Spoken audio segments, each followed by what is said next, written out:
Bom dia, irmãos. Paz seja convosco.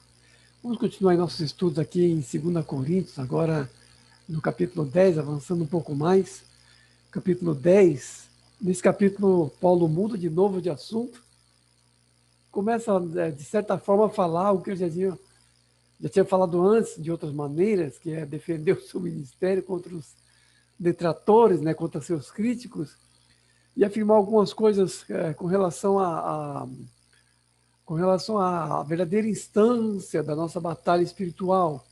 Paulo vai adiantar alguma coisa aqui, porque quando ele luta com essas questões, quando ele luta com essas calúnias, com essas distorções, muitas vezes, do seu ensinamento, ou aquilo que vem contra ele como acusações, ele percebe uma instância maior disso tudo. E percebe que não está diante de pessoas apenas, mas diante de forças espirituais que o querem demover, que o querem desanimar, ou coisa assim. Então nós vamos ver essas duas coisas aqui. Por um lado, ele repete aquela autodefesa, mas por outro lado, ele também inseta uma outra instância de coisas. Tá? Então diz assim no versículo 1 e 2: Eu mesmo, Paulo, vos rogo pela mansidão e benignidade de Cristo, que não tem de ser ousado quando presente, servindo-me daquela firmeza com que penso, devo tratar alguns. Rogo-vos, né? Rogo-vos pela mansidão e benignidade de Cristo. É claro que as pessoas que estão ali acusando Paulo, aqueles que criticam a ele, os falsos apóstolos, que estão ali distorcendo o evangelho e levantando os ânimos contra Paulo, de manso e de benignos não tem nada.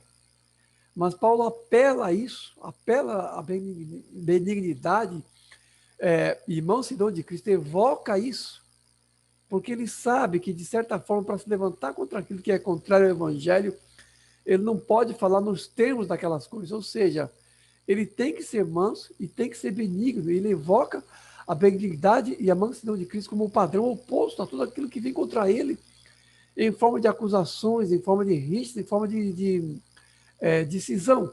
Então ele evoca a mansidão de Cristo, por exemplo, como norma de sua reação contra aqueles que vêm contra ele, de certa forma, rilhando os dentes, com muita amargura, com muita crítica. Então ele não quer trazer ali uma palavra dura, ele quer trazer uma palavra mansa, porque a própria palavra de Deus diz que a palavra dura excita a cólera, mas a palavra mansa aplaca o furor.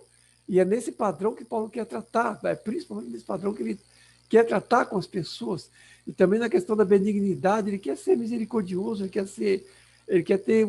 quer tratar com eles com bondade, porque o homem benigno, a pessoa benigna, ele trata com bondade, mesmo os opositores, ele trata com bondade e com mansidão. Porque se existe algum apelo do evangelho em relação a pessoas que de alguma maneira distorcem e resistem a ele, é sempre a linguagem mansa, é sempre a benignidade que vai ser o apelo mais eloquente por aquilo que lhe é contrário, justamente. Pedro diz, por exemplo, assim que nós temos que responder a todos a nossa linguagem, tem que ser temperada com sal, para sabermos como responder a cada um. Depois o próprio Pedro diz para responder aos opositores com amor e espírito de mansidão. Então, o amor, o espírito da mansidão, a benignidade tem que estar sempre presente quando se trata de um conhecimento ou de pessoas que se levantam contra o evangelho. Então, Paulo sabe que ele tem que agir como Cristo agiria se estivesse ali pessoalmente.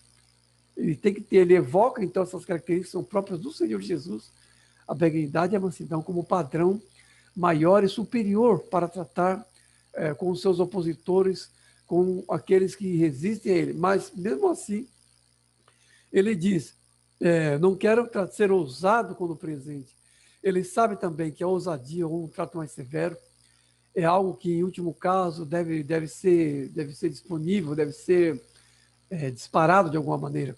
Porque, infelizmente, às vezes é só o trato mais duro, às vezes tem que ser acionado quando houver realmente uma resistência, um problema assim de uma oposição muito ferrenha. Mas ele não quer fazer isso, ele sabe que isso é o último recurso. A firmeza é o último recurso. Nós vemos, por exemplo, na palavra de Deus que no trato do Senhor com a humanidade, a ação judicial é a última coisa que Deus faz. Geralmente, toda a ação judicial de Deus Todo o juízo de Deus que vem contra a humanidade é precedida por atos e apelos de misericórdia. Então, o trato mais usual do Senhor é com benignidade e mansidão, mesmo com a humanidade de maneira geral. A justiça o juízo vem como último recurso, apenas quando esgotadas todas as ações misericordiosas, quando esgotados todos os apelos à misericórdia, aí é que vem o juízo. Então, Paulo está mais ou menos evocando isso. Quando ele fala da possibilidade de ir ali com mais firmeza, com mais dureza até, ele fala isso apenas como último recurso. Nós entendemos assim que há uma diferença entre autoridade e autoritarismo. E Paulo quer exercer a sua autoridade, não o autoritarismo. Porque muitas vezes pessoas que estão em posição de liderança, no trato com as ovelhas, são muito mais assim rígidas, são muito mais assim ásperas em seu modo de exercer autoridade. Eu vejo pastores, por exemplo, que tratam pessoas que discordam como rebeldes. Então, o autoritarismo se sobrepõe à autoridade, porque a autoridade verdadeira, no padrão bíblico, é muito mais uma questão de respeito, uma questão de exemplo, uma questão de ser servo e de renunciar, do que uma questão de autoafirmar ou de firmar-se em uma posição por meio de uma postura mais rígida. Então, esse padrão está presente em todas as ações de Paulo com relação a isso, principalmente com relação a pessoas que contradizem, é onde justamente a mansidão é colocada à prova. Tá? Pode dizer assim, né? Continuando aqui no versículo 3 a 6, resumidamente, né? Porque, embora andando na carne, não militamos segundo a carne, porque as armas da nossa milícia não são carnais, e sim poderosas em Deus, para destruir fortalezas e toda altivez que se levanta contra o conhecimento de Deus. Para destruir fortalezas, anulando todo o sofisma. Então, as armas da nossa milícia não são carnais. Então, Paulo diz aqui, embora andando na carne, não militamos segundo a carne, que é até uma palavra grega, né? Sars, a palavra carne, sars, que é, na verdade, uma mesma palavra. Aparentemente não existe um termo técnico assim que defina uma palavra de outra. Na hermenêutica, as pessoas usam e abusam desse tipo de coisa. Na exegese, na hermenêutica, usam e abusam de diferenças de palavras, até para trazer significados assim muito convenientes a algumas passagens, por causa de supostas diferenças entre palavras e palavras, aquilo que ela quer dizer no grego, né? Evocam muito o grego. Mas aqui a palavra sars é usada nas duas passagens. E quando Paulo fala isso, a distinção entre o significado é apenas está apenas assim no fluxo da frase. No fluxo da frase, porque mesmo em português, né, diferentes significados das palavras que nós usamos está no seu contexto. O contexto vai dizer o que significa. Então, quando Paulo diz assim, embora andando na carne, não militamos segundo a carne, é como se ele dissesse, somos seres humanos feitos de carne, mas não andamos em disposição carnal. E aí, no caso, a carne, no segundo ponto, não andamos segundo a carne, já é a disposição pecaminosa. Então, ele faz um contraste aqui entre sua condição humana, de ser humano, portanto, carne, e o seu andar, ou aquilo que ele faz moralmente, como fora de um âmbito da carne, no sentido da carne como o instinto carnal, ou carnalidade, aquilo que é o pecado, na verdade. Porque a palavra de Deus usa a expressão carne ou carnalidade como a tendência pecaminosa. É esse o sentido. Então, Paulo faz esse contraste. Sou um ser humano, mas não ando movido por interesses humanos. É isso que ele está dizendo aqui. E quando ele fala assim, não militamos segundo a carne, porque as armas da nossa milícia não são carnais, ele está justamente situando as coisas em um âmbito. Qual é o âmbito, então? Qual é o âmbito mais verdadeiro das coisas que estão acontecendo no mundo? É o âmbito econômico? É o âmbito político? O que está acontecendo no mundo hoje em dia? Vemos notícias, né, nesse ano de 2020, um ano assim muito, meu Deus, um ano muito significativo, muitas coisas têm acontecido nesse ano de 2020. Mas para nós, somos cristãos, são sinais. Nós, cristãos, entendemos que são sinais do Senhor. Mas por que entendemos isso? Porque entendemos que há um âmbito maior dessa realidade. E entendemos que aquilo que está acontecendo nesse mundo obedece a algo maior. As coisas são maiores do que aparentam. O nível verdadeiro dessas coisas não é, por exemplo, o nível econômico, como determina o marxismo. Existe um nível espiritual por trás das coisas que estão acontecendo no mundo. Nós entendemos isso. E quando Paulo fala que nossas almas não são carnais, e sim espirituais, ele está justamente se posicionando no seu andar, na sua militância, na sua luta, nesse nível que é o nível mais verdadeiro e definitivo de todas as coisas. Que, obviamente, não é um âmbito incompreendido pelas pessoas de maneira geral. Marxistas não entendem isso. Artistas não entendem isso. Intelectuais não entendem isso. Apenas cristãos entendem isso. A religião não entende isso. Apenas os cristãos entendem isso pela palavra de Deus e por tudo aquilo que do Senhor nos tem sido revelado sobre essas coisas. Então, o nível real e mais verdadeiro da nossa peregrinação no mundo é isso. São essas realidades espirituais, porque nós entendemos que esse mundo jaz no maligno, entendemos que a raiz mais profunda das coisas que acontecem no mundo obedece a uma cronologia assim, maligna, interesses malignos, mas que nós não participamos disso, porque nascemos de novo e fomos arrancados pelo Senhor Jesus desse âmbito de coisas.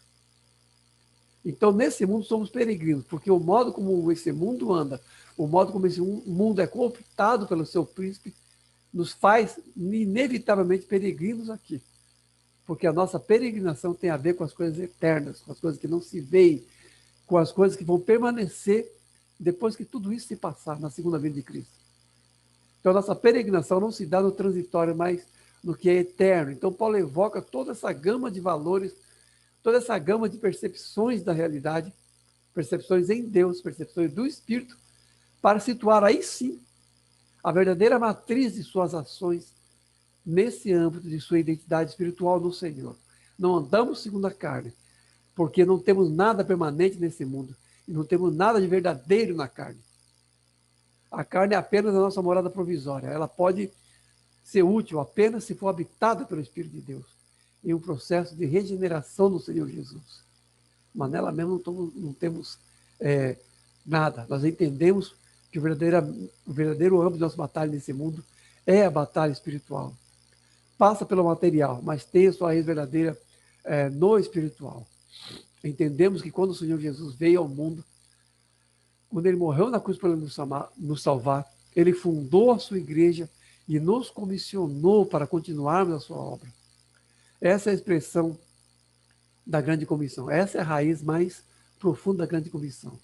Aquilo que nos foi dado como autoridade espiritual. O Senhor Jesus deu à igreja as chaves do reino dos céus, de modo que tudo que ligasse na terra seria ligado no céu através da intermediação do sacerdócio dos crentes da igreja.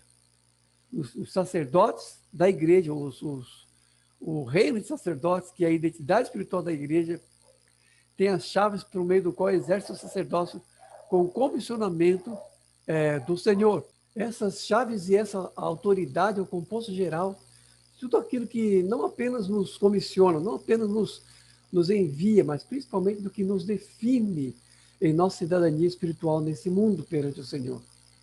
Efésios capítulo 6,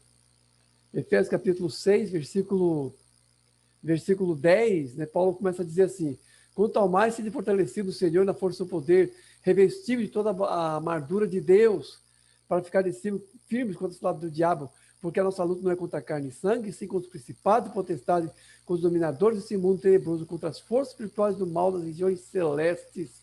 Esse é o verdadeiro âmbito. As nossas armas não são carnais, porque o âmbito da nossa batalha não é um âmbito carnal, não é contra carne e sangue. Se a nossa batalha fosse política, a nossa armadura seria política. Se a nossa batalha fosse ideológica, a nossa armadura seria ideológica. Se a nossa batalha fosse filosófica, a nossa armadura seria filosófica. Se a nossa batalha fosse intelectual, a nossa armadura seria intelectual. Mas para além de tudo isso, de tudo aquilo que aparece no mundo como intelectual, filosófico ou ideológico, que é um sistema de valores, existem as forças espirituais que estão coordenando isso tudo contra o Evangelho. E Paulo diz assim: portanto, por causa disso, ou entendendo que as coisas são assim, tomai toda a armadura de Deus para que possais resistir no dia mau e depois de ter vencido, tudo permanecer inabaláveis. Né? Estai, portanto, firmes, cingindo-vos com a verdade, revestivos de toda a couraça da justiça, calçai os pés com preparação do evangelho da paz, embaçando sempre o escudo da fé, com o qual podeis apagar todos os dardos inflamados do maligno. Também tomai o capacete de salvação e a espada do Espírito, que é a palavra de Deus, com toda oração e súplica, orando em todo o tempo no Espírito, e com isso vigiando com toda perseverança e súplica por todos os santos. Essa batalha é uma batalha que acontece em todo o andar do crente e em toda a marcha da igreja. Não é uma batalha meramente individual, não é a minha batalha, a sua batalha. É a nossa batalha como igreja e naquilo que somos comissionados pelo Senhor para levar o evangelho em todo o ensino, em toda edificação, em todo o pastoreio, em todo o discipulado. O composto geral da nossa batalha está aqui. Nossas armas não são carnais, porque não lutamos contra as forças espirituais. Porque não lutamos contra a carne, sim contra as forças espirituais da maldade, nos lugares celestiais. Tá? Então, por isso que Paulo fala que essas são as únicas armas capazes de destruir fortalezas e anular sofismas e de levar todo o conhecimento submisso a Cristo. Porque tudo aquilo que se levanta no mundo como sofisma, como fortaleza contra o Senhor, só pode ser vencido em seu verdadeiro âmbito, com as armas da luz, com toda a persuasão, com toda a pregação do Evangelho, com todo o ensino e correção da justiça. Essas são as armas da luz. São armas que nos definem, que nos fortalecem e que nos posicionam contra tudo isso. É nisso que a igreja vence o império das trevas. É nisso que a igreja é guardada e cumpre seu ministério. E aqui, no caso, Paulo está falando em relação à igreja. Por quê? Porque, infelizmente, esse nível de batalha muitas vezes acontece dentro da igreja. Algumas frentes estão do lado de dentro da igreja, porque se existe do lado de fora todo um sistema maligno, se existe do lado de fora toda essa Babilônia, pelo lado de dentro existem muitas vezes também distorções e pessoas que são levantadas para pregar heresias, para trazer divisões, para trazer lutas pelo lado de dentro. Como Paulo mesmo expressa, temores pelo lado de fora e lutas pelo lado de dentro. Isso acontece de maneira geral também. E tudo isso é parte da batalha espiritual. Tudo isso é parte da militância da igreja. Não assim que as pessoas de dentro da igreja sejam inimigos espirituais, mas, infelizmente, muitas vezes pode haver pessoas, sim, levantadas pelo inimigo para semear heresia no nosso meio, semear divisões, semear amarguras. Infelizmente, isso também é passível de acontecer. Estando nesse mundo, as armas da nossa milícia não são carnais, e essa batalha se dá, infelizmente, em todas as arenas da nossa andança por aqui. Então, diz assim, no versículo 7 a 12, continuando: observai o que é evidente, para que não pareça ser meu intuito intimidar-vos por meio de cartas. O que somos na palavra por cartas, estando ausentes, tal seremos em atos quando presentes. Mas eles, medindo-se consigo mesmos e comparando-se consigo mesmos, revelam insensatez. Observai o que é evidente. Observai o que é evidente. Não o que está dissimulado, não o que está distorcido. Parece óbvio isso. Mas o que se manifesta como mentira, muitas vezes no meio da igreja, está dissimulado, não está patente. A palavra de Deus diz assim que muitos seriam levantados para dissimuladamente semear heresias. Então está escrito na palavra de Deus isso. Não vai estar explícito, não vai estar claro ali, vai estar dissimulado. Então isso aí tem que estar atento sobre isso. Observar o que é evidente e não se deixar levar pelo que é dissimulado, porque aquilo que é da palavra de Deus, aquilo que é a doutrina do Evangelho está clara, não está escondido, não está embalado em filosofias, em elucubrações filosóficas, está patente. Então, observar o que é evidente, observar o que está na cara e não se deixe levar por aquilo que está muitas vezes embalado em um pensamento muito belo, em um pensamento muito bem assim, concatenado, enfeitado com palavras, porque muitas vezes essas coisas são dissimulações que encobrem heresias. E Paulo diz também assim que algumas coisas acontecem, pessoas com palavras lisonjeias seduzem, ele já disse isso antes. Então as coisas, infelizmente, as coisas do mal ou as coisas malignas que estão principalmente dentro das igrejas, geralmente estão de forma dissimulada, estão de forma oculta. Então, nós temos que observar e se levar por aquilo que é evidente em termos do que deve ser a nossa conduta, em termos do que deve ser a nossa percepção. Isso tudo está evidente, não está dissimulado. Apenas se nos mantivermos naquilo que é patente do Evangelho, já teremos assim, um antídoto contra essas coisas. E Paulo fala assim, para que não pareça uma intimidade por meio de cartas, o que são por meio de cartas, quando ausentes, também seremos quando presentes, porque tudo isso eram objetos de acusação contra ele. Ele era acusado, por exemplo, de ser muito ousado por carta, que nem aquela piada, o cara falando um monte de coisa e depois pega e desliga o telefone, uma coisa assim, né? Ele é muito ousado por carta, mas pessoalmente ele nem é um cara muito impressionante. Será que tinha... como é que eu vou dizer? Será que tinha base essa acusação? Eu vou citar aqui um texto, que está no livro de Atos, Atos de Paulo e Tecla, capítulo 1, versículo 7. Nesse livro, Atos de Paulo e Tecla, obviamente tem um livro apócrifo, não vamos procurar na Bíblia, que não tem isso na Bíblia. Atos de Paulo e Tecla é um livro apócrifo que conta a história de uma moça que está noiva, vai se casar, mas se recusa a casar. Quando Paulo passa pelo povoado dela, ela abandona o noivo e quer ser cristã e quer ser, inclusive, quer ser assim, celibatária. Então, um livro assim daqueles livros da igreja primitiva que glorificam a virgindade, o celibato, essas coisas todas. E esse livro tem uma descrição física de Paulo, curiosamente tem uma descrição física de Paulo. E diz assim que Paulo era baixo, tinha os olhos saltados, era olhudo, tinha uma sobrancelha grossa que emendava na testa, sobrancelha grossa, espessa, e era narigudo, tinha um nariz grande, era nariz aquilino, tinha pouco cabelo, barba pontuda, e tinha um andar meio cambaio, aquele andar assim de baixinho mesmo, de vigia noturno. Então, a aparência pessoal de Paulo, a levar em conta esse Atos de Paulo e Tecla, não tinha nada de impressionante realmente. Se ele era realmente assim, se é uma descrição da época, pode até ser verdade que ele era assim mesmo. Na palavra de Deus não tem descrição nenhuma física de quase ninguém. Se ele fosse assim, nem poderia ser muito bem, realmente ele não era assim, nada impressionante pessoalmente. A presença pessoal realmente era fraca. E a palavra desprezível, essa é a acusação que os coríntios fazem.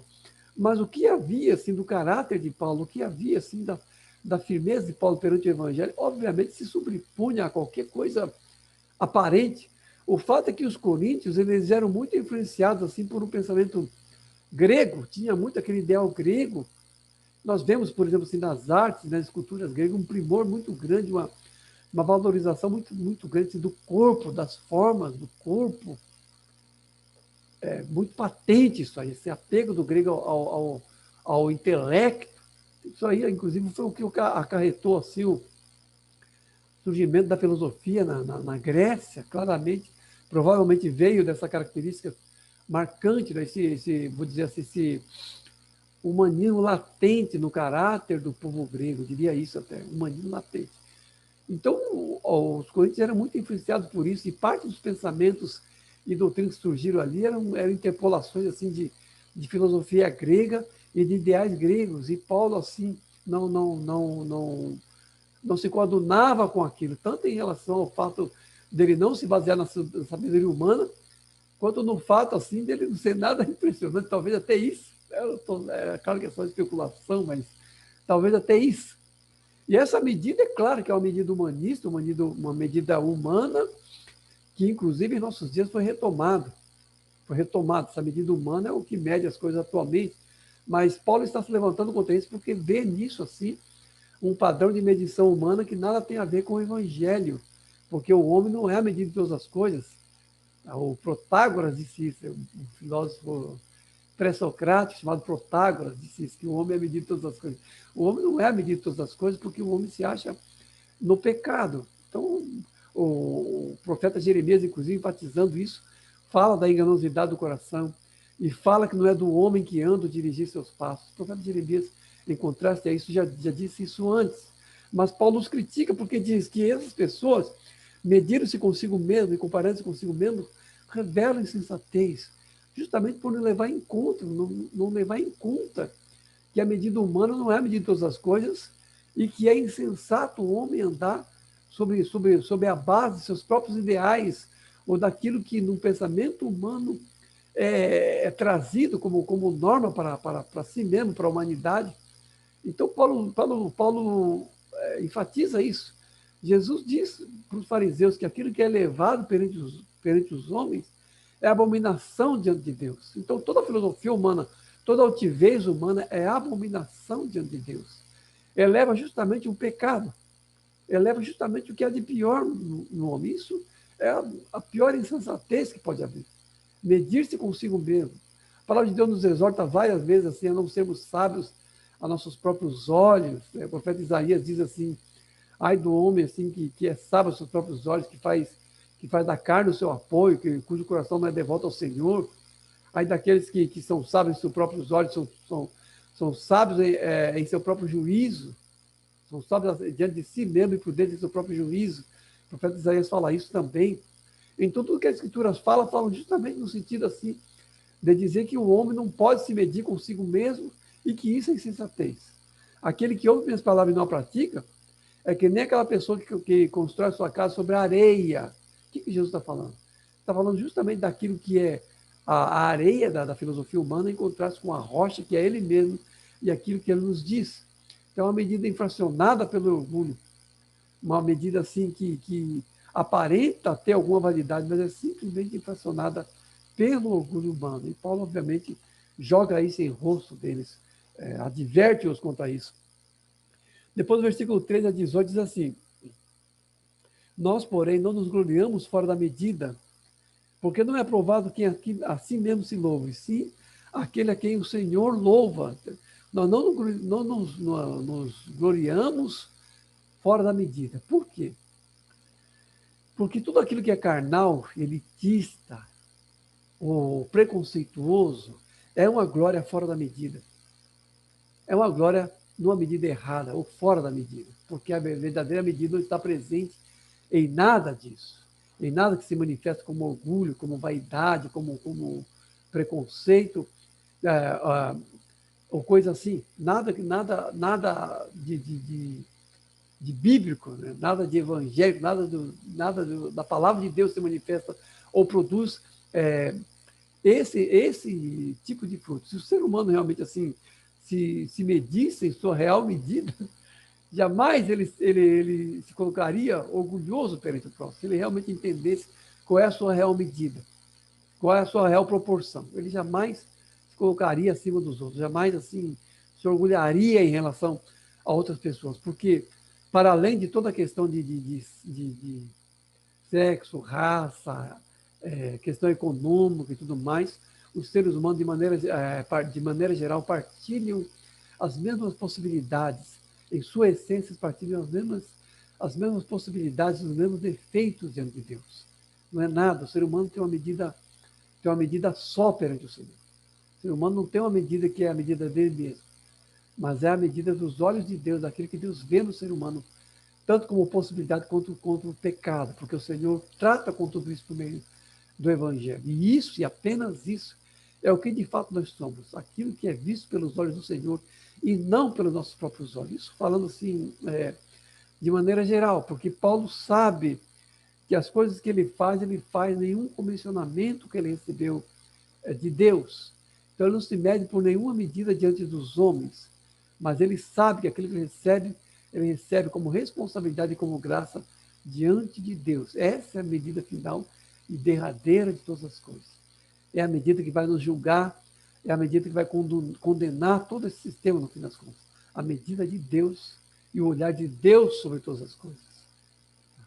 E quando Paulo fala assim, não é provado aquele que assim mesmo se louva, e sim aquele a quem o Senhor louva. O louvor verdadeiro que devemos buscar é o louvor do Senhor. O louvor verdadeiro que devemos buscar é o louvor do Senhor vir a nós e dizer: muito bem, servo bom e fiel. Fosse fiel no pouco, te colocarei sobre o mundo. Entra no gozo do Senhor. Esse é o louvor que devemos almejar. O louvor do Senhor, quando ele vier nos coroar, Apocalipse há várias promessas sobre isso. Sobre a coroa, sobre a pedrinha branca, sobre sentar com o Senhor no seu trono, participar de seu reinado na eternidade também. Então esse é o único louvor que nós devemos buscar, porque é o louvor assim que vai que vai nos honrar verdadeiramente. Não nos honrar numa medida humana, mas nos honrar perante a eternidade, diante daquele que é soberano sobre todas as coisas. O único louvor verdadeiro é aquele que só vem sobre que só pode vir sobre aquele que é soberano sobre todas as coisas. O nosso Senhor Jesus e a nossa união com Ele é o louvor que nós devemos, afinal de contas, no final de tudo, verdadeiramente procurar e nos esforçar por receber. Isso em toda humildade nesse tempo. Isso em toda a submissão, em todo o serviço a Ele. Amém? Deus abençoe, irmãos.